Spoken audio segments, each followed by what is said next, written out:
probably 60 or 70% were non-emergency, even though they called 911. Here, for the most part, I mean, I would say there are more emergency than not. But so let's see. I'm looking at, and I think that someone has helped me out by sending me those times here. So for those are not the times. I'm going to have to. Okay. I will say for brevity of time, you can just send that over for me, and that would be really helpful. Sure. I want to understand, the radio silence piece. We've received reports that in at least 11 instances in 2020, DC Fire and EMS crews experienced, I guess, many minutes of silence on emergency radio channels after calling in crisis. Mm-hmm. I guess the information suggests this wasn't only dispatchers, but that OUC management wasn't responding either. What explains this? What actions were taken in response to each of these incidents, including training, procedural changes, and how does OUC determine kind of what steps they take after during these types of instances? Thank you for the question, Councilperson. It is very important that we answer the radio, and I have been communicating that to the staff continuously.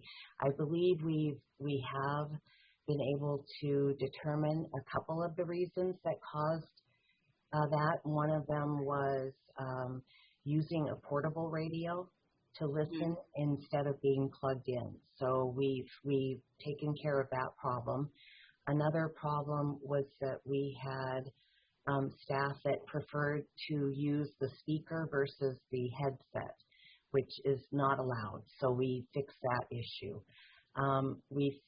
Let's see. We had a situation, I believe it was twice, where employees attempted to patch radio channels, and that means join them, so that you'd have two channels into one, and that means you only have one person listening. And on both occasions, they did not do it correctly.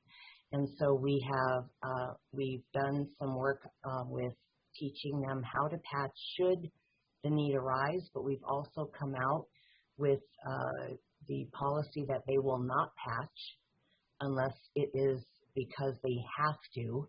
So in other words, a channel, a talk group goes down and they have to patch it. So that, I believe, we have fixed some of the problems. But I believe the best thing that we're doing now about that, and like Mr. Statter said, we had an incident just days ago where we did not respond to the responders' requests on the radio.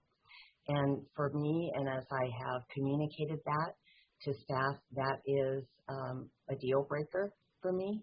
It is not acceptable. And so we're really working to relay that message with really just the importance that it carries. I absolutely hear you. Is my time? I have 1 minute left, or is that me? I'll just back up again now. Oh, did it start back? Okay. Okay. We'll do another round of comments. Okay, go ahead. All right, thank you. All right, Director, I wanted to talk around the quality assurance